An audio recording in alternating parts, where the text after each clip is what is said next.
வணக்கம் ஃப்ரெண்ட்ஸ், நம்ம இந்த வீடியோவில் பார்க்க போகிறது என்னன்னு பார்த்தோம் அப்படின்னா 12th ஸ்டாண்டர்ட் புக்கில் உள்ள பாலிட்டிக்கான பாக்ஸ் கொஷின் தான். ஸோ ஆல்ரெடி எல்லா டாபிக்ஸுமே போட்டாச்சு. இந்த சப்ஜெக்ட் மட்டும்தான் கடைசி. அண்ட் இதோட பார்ட் 1 வீடியோ ஆல்ரெடி கொடுத்துருக்கோம். ஸோ இதுக்கு தனி பிளேலிஸ்ட்டும் இருக்குது, செக் பண்ணி பாருங்கள். ஸோ பார்ட் 2ல் என்னென்னங்கிறத பார்க்கலாம். ஸோ நம்ம அதிகாரத்தின் வகைகளை 3 பட்டியலாக பிரிச்சுருக்காங்க. மத்திய பட்டியல், மாநில பட்டியல், பொதுப்பட்டியல். மத்திய பட்டியல்னா மத்திய அரசு மட்டும்தான் ஃபுல் அதிகாரமும் இருக்கும். மாநில பட்டியல்னா மாநில அரசு மட்டும்தான். பொதுப்பட்டியலில் வந்து மத்திய அரசும் மாநில அரசும் இணைந்து அதோட அதிகாரங்களை செலுத்துவாங்க. ஸோ அப்படி என்னென்ன பட்டியல், இது வந்து கண்டிப்பாக எக்ஸாமில் கொஷின் வரும்.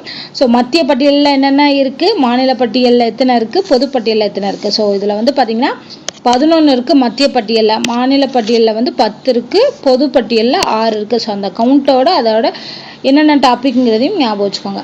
ஸோ மத்திய பட்டியலில் பொறுத்தளவுக்கு பாதுகாப்பு, அணுசக்தி, வெளிநாட்டு விவகாரங்கள், போர் மற்றும் அமைதி உடன்படிக்கை, வங்கி சேவை, ரயில்வே, அஞ்சல் மற்றும் தந்தி, வான்வழிகள், துறைமுகங்கள், வெளிநாட்டு வர்த்தகம், பணம் மற்றும் நாணயம், முக்கியமான எல்லாமே வந்து மத்திய அரசு பட்டியலில் போயிடுச்சு.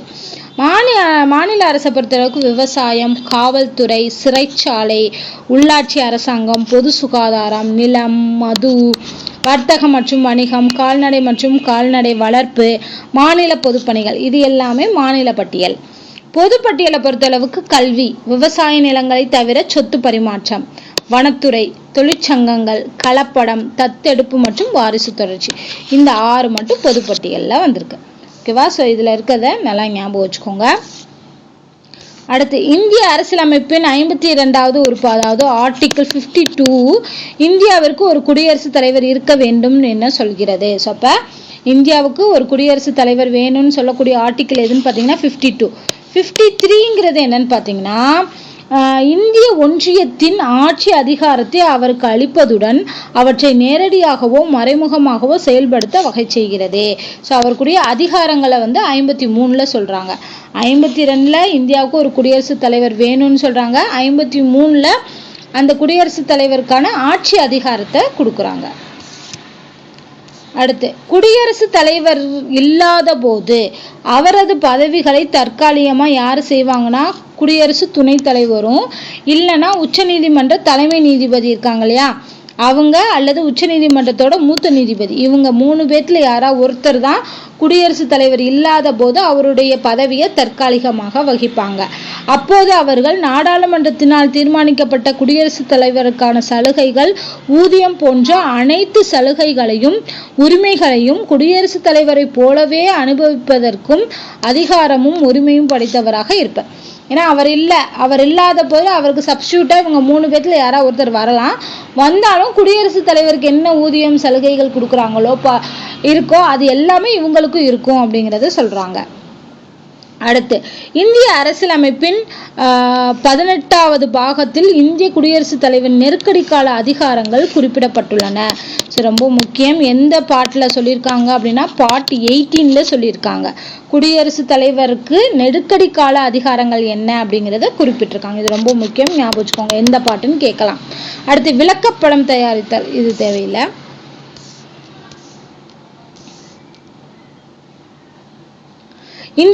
இந்திய அரசியலமைப்போட 63 முதல் 70 வரைக்குமான உறுப்புகள் வந்து குடியரசு துணைத் தலைவர் பற்றியவை.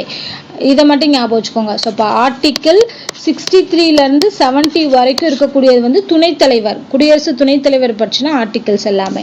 அடுத்து, பிரதமர் மற்றும் அமைச்சர்களோட குழு.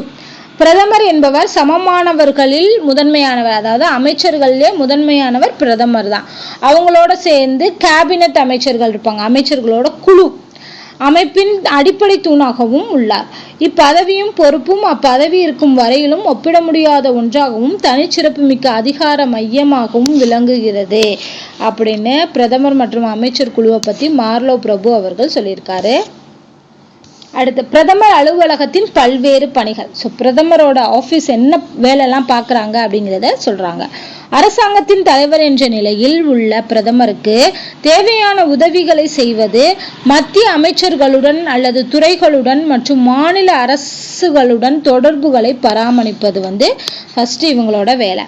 2வது, நிதி ஆயோக், பல தேசிய வளர்ச்சி குழு போன்றவற்றிற்கு தேவையான உதவிகளை செய்வாங்க. ஊடகங்களுடனும் பொதுமக்களுடனுமான பிரதமரின் தொடர்புகளை பராமரிக்கிறது இவங்க தான். பிரதமரின் அலுவல்களுக்கு விதிகளின்படி நடவடிக்கைகளை மேற்கொள்வது. குறிப்பிட்ட விதிகளின்படி பிரதமருக்கு அனுப்பப்படும் விவகாரங்களை பற்றி ஆராய்ந்தறிவதற்கும் பிரதமருக்கு உதவுவாங்க. ஸோ மெயின் வந்து பிரதமருக்கு தேவையான சட்ட நடவடிக்கையாக இருக்கட்டும், சட்ட விதிகளாக இருக்கட்டும், அதே மாதிரி பிரதமருக்கு தேவையான ஆலோசனையாக இருக்கட்டும், அது எல்லாமே பிரதமர் அலுவலகத்தில் இருந்து தான் கொடுப்பாங்க. அது மட்டும் இல்லாமல் நிதி ஆயோக், தேசிய வளர்ச்சி குழு போன்றவற்றுக்கான உதவி செய்வாங்க. ஊடகங்கள் என்ன பேசணும், மக்களுடன் அவர் எப்படி உரையாற்றணும், அதுக்கு சம்பந்தமான பராமரிப்புகளையும் செய்வாங்க. ஸோ இது எல்லாமே பிரதமர் அலுவலகத்தின் பணிகள். அடுத்து, குடியரசுத் தலைவர், ஆளுநர், அயல்நாட்டு தூதர் போன்றவற்றுக்கான இணக்கமான உறவுகளுக்காக பிரதமருக்கு உதவுவது. பிரதமரின் சிந்தனை உற்சாக செயல்படுவது. பிற துறைகளுக்கும் அமைச்சர்களுக்கும் ஒதுக்கப்படாத அனைத்து விவரங்களையும் கையாள்வது. அமைச்சரவை தொடர்பான விவகாரங்களில் பிரதமர் அலுவலகம் ஈடுபடாது. அமைச்சரவை தொடர்பான விவகாரங்களை தலைமை ஈடுபட மாட்டாங்க. ஆனா அமைச்சரவை தொடர்பான விவரங்களில் அமைச்சரவை செயலகம் வந்து நேரடியாக கையாளும். அமைச்சரவை செயலகம் தனியா இருக்காங்க, அவங்க தான் பார்த்துக்குவாங்க. ஆனால் அந்த அமைச்சரவை செயலகமும் பிரதமரின் வழிகாட்டுதலின்படியே செயல்படுகிறது அப்படிங்கிறது சொல்லியிருக்காங்க. ஸோ மொத்தம் 8 பணிகள் இருக்கு. அடுத்து, நிழல் அமைச்சரவைனா என்ன? நிழல் அமைச்சரவைனா என்னன்னா, இங்கிலாந்து நாடாளுமன்றத்தில் உள்ள எதிர்க்கட்சிகள் ஒவ்வொரு துறையிலும் உள்ள விவகாரங்களை பற்றி ஆராய தமது உறுப்பினர்கள் கொண்ட ஒரு குழுவை அமைக்கிறது. இதன் மூலம் எதிர்க்கட்சிகள் அரசு தொடர்பான பிரச்சனைகளை தெளிவாக அறிந்து கொள்ளவும் அரசினை விழிப்பாக இருக்க செய்யவும் முடிகிறது. இதுதான் நிழல் அமைச்சரவை. ஷேடோன்னு சொல்லுவாங்க, அவங்கள மாதிரியே இருக்கிறது. ஓகேவா? அது வந்து எதுக்காகனா, எதிர்க்கட்சிகளோட ஒவ்வொரு துறையிலும் உள்ள விவகாரங்களை அறிஞ்சுக்கிறதுக்காக ஒரு குழு வச்சிருப்பாங்க. அதுதான் வந்து இந்த நிழல் அமைச்சரவை. இது இங்கிலாந்து நாடாளுமன்றத்துல நடக்குது. அடுத்து, குடும்ப அமைச்சரவை என்றால் என்ன? குடும்ப அமைச்சரவை என்பது அமைச்சரவைக்குள்ளேயே ஒரு சிறு குழுவாக செயல்படும் அமைச்சர்களின் குழு. இது முறைசாரா குழு எனினும் உண்மையான அதிகார மையமாக இருக்குது. இந்தியாவின் ஒவ்வொரு பிரதமருக்கும் இப்படி ஒரு அமைச்சரவை குழு இருந்திருக்கான், குடும்ப அமைச்சரவைன்னு சொல்லி. அதாவது அவங்க அமைச்சரவைக்குள்ளேயே ஒரு சின்ன குழு வச்சிருப்பாங்க, அதுதான் குடும்ப அமைச்சரவை. முக்கியமான அரசியல் பிரச்சனைகளில் முடிவுகள் எடுப்பதில் ரகசியத்தை பாதுகாக்க பிரதமருக்கும் இந்த அமைச்சரவை குழு முறை வந்து உதவியா இருக்குது. ஸோ ரகசியத்தை பாதுகாக்கிறதுக்கு உதவியா இருக்குது. அடுத்து, குடியரசுத் தலைவர் ஆட்சி அப்படின்னா என்ன? வெளிநாட்டு ஆக்கிரமிப்பு அல்லது ஆயுதமேந்திய கிளர்ச்சியிலிருந்து எழும் நெருக்கடி நிலைகளை சமாளிப்பதற்கான அவசர நிலையை பிரகடனம் செய்யும் அதிகாரம் ஆளுநருக்கு கிடையாது. அவசர நிலையை பிரகடனம் செய்யக்கூடிய உரிமை வந்து யாருக்கு கிடையாதுன்னா ஆளுநருக்கு கிடையாது. ஆனால் அரசமைப்பின் விதிமுறைகளுக்கு இணங்க மாநில அரசை நடத்த இயலாத சூழல் ஏற்பட்டால் அது பற்றி குடியரசுத் தலைவருக்கு அறிவுறுத்தி அறிக்கை தரும் அதிகாரம் இருக்கு. ஓகேவா? ஆளுநர் என்ன பண்ணலாம்? இந்த மாநில அரசு வந்து செயல்பட முடியல, இந்த மாதிரியான சூழ்நிலை இருக்குன்னு சொல்லி குடியரசுத் தலைவருக்கு அறிவுறுத்தலாம், அந்த அதிகாரம் இருக்கு. ஆனா அவசர நிலையை அவர் பிரகடனம் செய்ய முடியாது. இது வந்து எந்த ஆர்டிக்கிள்ல சொல்றாங்கன்னா 356ல சொல்றாங்க. இதன் மூலம் குடியரசுத் தலைவர் தாமே மாநில அரசின் ஆட்சி பொறுப்பினை ஏற்று நடத்தி செல்வதற்கு வகை செய்யும். அப்ப குடியரசுத் தலைவர் தான் என்ன பண்ண முடியும்? ஒரு மாநிலத்தில் ஆட்சி சரியில்லை, ஆட்சி செய்ய முடியலைன்னா குடியரசுத் தலைவர் தான் அங்க ஆட்சி பொறுப்பை ஏற்க முடியும் அப்படின்னு சொல்றாங்க. ஆளுநருக்கு அந்த அதிகாரம் கிடையாது. ஜஸ்ட் இதை வந்து இன்ஃபர்மேஷனை குடியரசுத் தலைவருக்கு பாஸ் பண்ணி விடலாமே ஒழிய அங்க அவரால் எதுவும் பண்ண முடியாது. அடுத்து பார்த்தோம்னா தலைமை வழக்குரைஞர் பத்தி சொல்லியிருப்பாங்க. ஒவ்வொரு மாநிலத்திற்கும் மத்திய அரசின் தலைமை வழக்குரைஞருக்கு இணையாக ஒரு அரசின் தலைமை வழக்குரைஞர் வந்து நியமிக்கப்படுறாங்க. எப்படி மத்திய அரசுல ஒரு தலைமை வழக்குரைஞர் இருப்பாங்களோ அவங்களோட போஸ்டிங்க்கு இணையா வந்து நம்ம மாநிலத்திலையுமே தலைமை வழக்குரைஞரை நியமிக்கிறாங்க. உயர்நீதிமன்றத்தின் நீதிபதியாகும் தகுதியுடையவர்களே ஆளுநர் தலைமை வழக்குரைஞராக நியமனம் செய்யப்படுறாங்க. ஓகேவா? ஸோ இந்த ஆளுநருக்கான தலைமை வழக்குரைஞராக நியமனம் செய்யப்படுறவங்க வந்து என்ன போஸ்டிங்ல இருக்கணும்? உயர்நீதிமன்ற நீதிபதி ஆகிறதுக்கு என்னென்ன தகுதிகள் இருக்க முடியுமோ அவங்களத்தான் என்ன பண்றாங்க, இந்த தலைமை வழக்குரைஞர் போஸ்டுக்கு நியமனம் செய்யறாங்க. அடுத்து, இந்திய உச்ச நீதிமன்றம் பத்தி சொல்லியிருக்காங்க. உச்ச நீதிமன்றம் அனைத்து இந்திய நீதிமன்றமாகும். கட்சி அரசியலில் இருந்தும் அரசியல் கோட்பாடுகளில் இருந்தும் உறுதியாக தனித்து நிற்கும். கட்சிக்கும் அரசியலுக்கும் சம்பந்தமே கிடையாது இந்த உச்ச நீதிமன்றத்துக்கும். இது அரசுகள் மாறுவதை குறித்து அக்கறை கொள்வதில்லை. நீதிமன்றமானது நடைமுறையில் இருக்கும் சட்டத்தின்படி நிற்கிறது. என்ன சட்டம் சொல்லியிருக்கோ அதன்படி தான் உச்ச நீதிமன்றம் செயல்பட முடியும். எந்த ஒரு கட்சியும் இன்ஃப்ளூயன்ஸ் பண்ண முடியாது, எந்த ஒரு மாநிலத்தோட அரசும் இன்ஃப்ளூயன்ஸ் பண்ண முடியாது. இருக்கும் அனைவரின் மீதும் பரிவு நன்மதிப்பு கொண்டுள்ளது. எனினும் அது யாரிடமும் அணி சேர்வது இல்லை. அது தனித்த அமைப்பு, யாரோடையும் கூட்டு சேர மாட்டாங்க. உச்ச நீதிமன்றம்ங்கிறது அந்த அளவுக்கு தனியா செயல்படக்கூடியது. சரி, இதை சொன்னவர் யாருன்னு பாத்தீங்கன்னா மாண்புமிகு திரு ஹரிலால் ஜே கனியா, இந்திய முதல் தலைமை நீதிபதி. ஸோ இந்தியாவோட முதல் தலைமை நீதிபதி யாருன்னு பாத்தீங்கன்னா ஹரிலால் ஜே கனியா. இதை கூட கொஸ்டினா கேட்கலாம் நமக்கு. இந்தியாவோட முதல் தலைமை நீதிபதி யாரு? ஹரிலால் ஜே கனியா அவர்கள். அவர் சொன்ன வார்த்தைகள் தான் உச்ச நீதிமன்றம் பத்தி.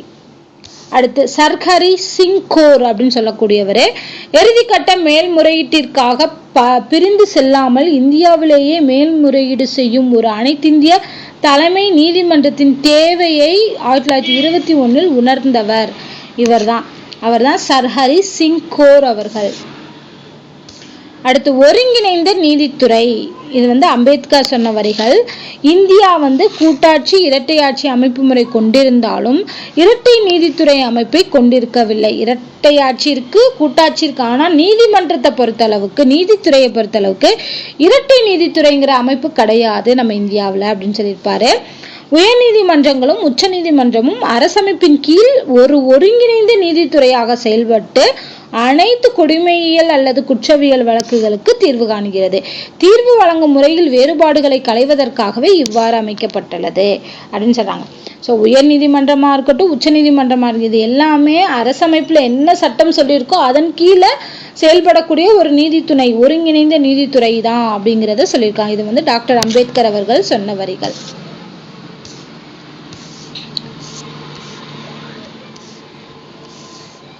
தேசிய நீதித்துறை தகவல் அமைப்பின்படி நாடு முழுவதும் மாவட்ட மற்றும் துணைநிலை நீதிமன்றங்கள்ல 2.91 கோடி வழக்குகள் தேக்கமடைந்துள்ளன. இவ்வளோ வழக்குகள் ஆல்ரெடி இருக்கு. இவற்றில் 21.9 லட்சம் வழக்குகள் 10 ஆண்டுகளுக்கும் அதிகமான நிலுவையில் இருக்கு அப்படின்னு சொல்றாங்க. வழக்குகள் அதிகமாக தேக்கமடைந்த மாநிலங்களில் உத்தரப்பிரதேச மாநிலத்திற்கு அடுத்தபடியாக பீகார் மாநிலத்தில் 3 லட்சம் வழக்குகளும், மகாராஷ்டிரா மாநிலத்தில் 2 லட்சம் வழக்குகளும் நிலுவையில் உள்ளன. ஃபர்ஸ்ட் உத்தரப்பிரதேசம், அப்புறம் பீகார், அடுத்து மகாராஷ்டிரா. இவங்க தான் டாப் 3ன்னு சொல்லலாம். அதிகமா வழக்குகள் நிலுவையில் இருக்கக்கூடியது. சிக்கிம் மாநிலத்தில் அதுக்கு அடுத்து சிக்கிம் 2 லட்சம் வாக்குகள், 2 வழக்குகள் மட்டுமே நிலுவையில் உள்ளன. அந்தமான் நிக்கோபர் மாநிலத்தில் 1 வழக்கும் நிலுவையில் இல்லைன்னு சொல்லியிருக்காங்க. ஆக்சுவலா சிக்கிம்ல வெறும் 2 வழக்குகள் மட்டும்தான் நிலுவையில இருக்கா. அந்தமான் நிக்கோபார் மாநிலத்துல அதுவும் கிடையாதுன்னு சொல்றாங்க. எந்த ஒரு வழக்கும் நிலுவையில் இல்லை. அப்பப்ப அதுக்கான தீர்ப்பு சொல்லிடுறாங்க போல. தாமதமாகும் நீதி, மறுக்கப்படும் நீதி என்ற தலைப்பில் மாணவர்கள் தேவையில்லை. ஸோ ஜஸ்ட் இதை மட்டும் ஞாபகம் வச்சுக்கோங்க. ஸோ வழக்குகள் தேக்கம் அடைஞ்சு நிலுவையில் இருக்கக்கூடிய மாநிலங்கள், டாப் 3 மாநிலங்கள் யூபி, பீகார், மகாராஷ்டிரா. 2 வழக்கு நிலுவையில் இருக்கிறது சிக்கிமும், வழக்கே நிலுவையில் இல்லாதது அந்தமான் நிக்கோபார் மாநிலம். அடுத்து நியமனங்கள் அனைத்தும் பொதுவாக பணிமூப்பு அடிப்படையில் செய்யப்படுகிறது. பட்டியல் இனத்தவர் சமுதாயத்தில் இருந்து ஒருவர் முதல் முறையா 2000 உச்ச நீதிமன்ற நீதிபதியா நியமனம் செய்யப்பட்டார். அவர் யாருன்னு பாத்தீங்கன்னா KG பாலகிருஷ்ணன் அவர்கள். ஸோ இது கூட கொஸ்டின் கேட்கலாம். இவர் 2007 பட்டியல் இனத்தை சார்ந்த முதல் தலைமை நீதிபதியாக உயர்ந்தார். தலைமை நீதிபதியா உயர்ந்தது 2007, பட் அவர் 2000 உச்ச நீதிமன்ற நீதிபதியா நியமிக்கப்பட்டிருக்காரு. தற்போதுள்ள அரசமைப்பின் கீழ் இந்திய உச்ச நீதிமன்றம் ஜனவரி 28, 1950 செயல்பட துவங்கியது. இது ரொம்ப முக்கியம். இப்ப இருக்கக்கூடிய அரசியலமைப்பின் கீழே இந்திய உச்ச நீதிமன்றம் எப்போது தொடங்கப்பட்டதுன்னா 1950 ஜனவரி 28. தொடக்கத்தில் நாடாளுமன்றத்தின் இளவரசர்கள் மாடத்தில் செயல்பட்டது. 1958 தற்போது உள்ள வளாகத்திற்கு மாற்றப்பட்டது. அடுத்து நீதிபதி ஹரிலால் ஜே கனியா, இவர் தான் உச்ச நீதிமன்றத்தோட முதல் தலைமை நீதிபதினு பார்த்தோம் இல்லையா. இந்தியாவோட உச்ச நீதிமன்றத்தின் முதல் தலைமை நீதிபதி இவர் தான்.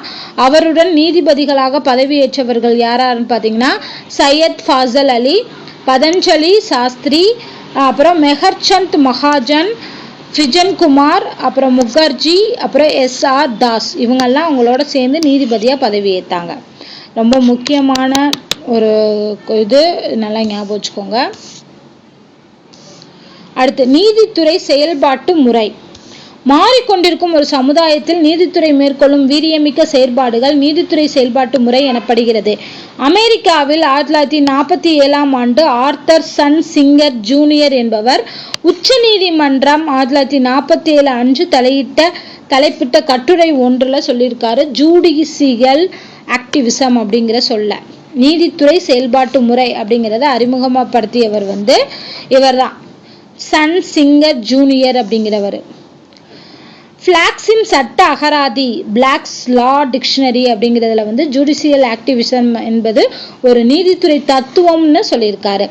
அது நீதிபதிகளை பழமைவாதத்திலிருந்து பிரித்து புதிய முற்போக்கான சமூக கொள்கைகளுக்கு ஆதரவாக ஊக்கப்படுத்துவது அப்படிங்கிறதா இதோட அர்த்தம். இந்த ஜுடிஷியல் ஆக்டிவிசம்ங்கிற கருத்தை சொன்னது ரெண்டு பேர். ஒன்று ஆத்தரான சன் சிங்கர் ஜூனியர், இன்னொன்று ஃபிளாக்ஸ் அப்படின்னு சொல்லக்கூடியவர், பிளாக். ஓகேவா? ஸோ இதோட இந்த ரெண்டாவது பார்ட்டை கம்ப்ளீட் பண்ணலாம். இன்னும் நிறைய பார்ட்ஸ் இருக்குது, அது எல்லாமே அடுத்தடுத்த வீடியோவில் பார்க்கலாம். ஸோ இந்த வீடியோ உங்களுக்கு பிடிச்சிருந்தா லைக் பண்ணுங்கள், ஷேர் பண்ணுங்கள், மறக்காமல் நம்ம சேனலை சப்ஸ்கிரைப் பண்ணிவிட்டு சப்போர்ட் பண்ணுங்கள். நன்றி.